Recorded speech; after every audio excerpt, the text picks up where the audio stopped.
बीते कुछ दिन पहले पहलगाम में हुए आतंकी हमले से हम सभी जो है दुखी हैं और जब भी हम किसी से आपस में मिलते हैं तो अपने दुख को बात करते हैं, उसके बारे में चर्चा करते हैं। अभी हम मुखिया जी से इस बात की चर्चा कर रहे थे कि आतंकवाद से जब हमें लड़ना है वो एक पूरा भारत बनकर ही हम लड़ सकते हैं।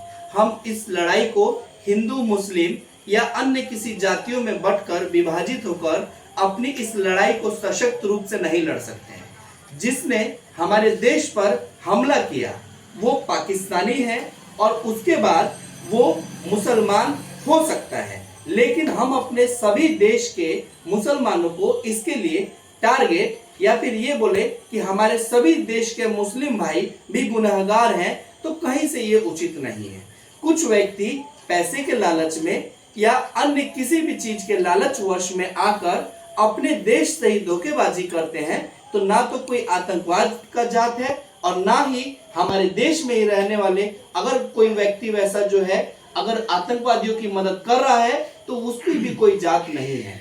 आतंकवाद का ना कोई जात होता है, आतंकवाद का ना कोई धर्म है, ना उसका कोई विचारधारा है, ना उसका कोई मजहब है। आतंकवाद जो है एक जानवर से भी बेकार चीज है। आतंकवाद का जो कृत्य है वो हमेशा से घृणित और निंदनीय है। इसलिए हम सभी जो है देश के मुस्लिम, हिंदू, हर एक जाति वर्ग के लोग मिलकर इस लड़ाई आतंकवाद को लड़ेंगे, लड़ रहे हैं और जीतेंगे। हम सभी जो है अपने देश के मुस्लिम और हिंदू भाइयों को अलग अलग नहीं कर सकते हैं इस लड़ाई के लिए। हमारे साथ हमारे मुखिया जी भी हैं, अपना राय इस बारे में कुछ आप रखना चाहेंगे मुखिया जी?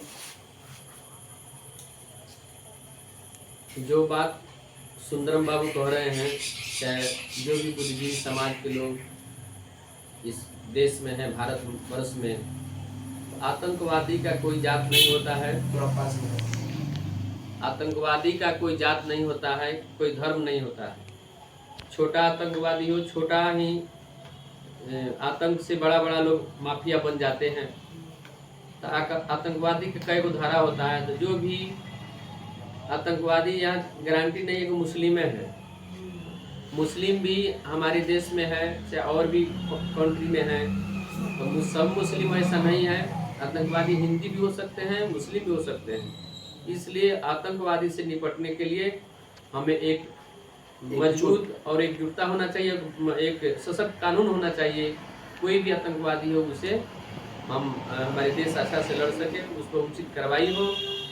और हम जाति धर्म में बढ़कर आतंकवादी लोगों से लड़ नहीं सकते। इसलिए सरकार को सचेत रहना चाहिए कि आतंकवाद से लड़ने के लिए अपने विचारधारा और एक सशक्त कानून को निर्माण करे।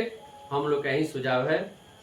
जय हिंद, जय भारत। धन्यवाद। बहुत अच्छा मुखिया जी ने अपने बातों को रखा कि आतंकवाद से हम सब एकजुट होकर एक मजबूत कानून बनाकर आतंकवाद को परास्त करें और हम ऐसा करेंगे भी। जय हिंद, जय भारत।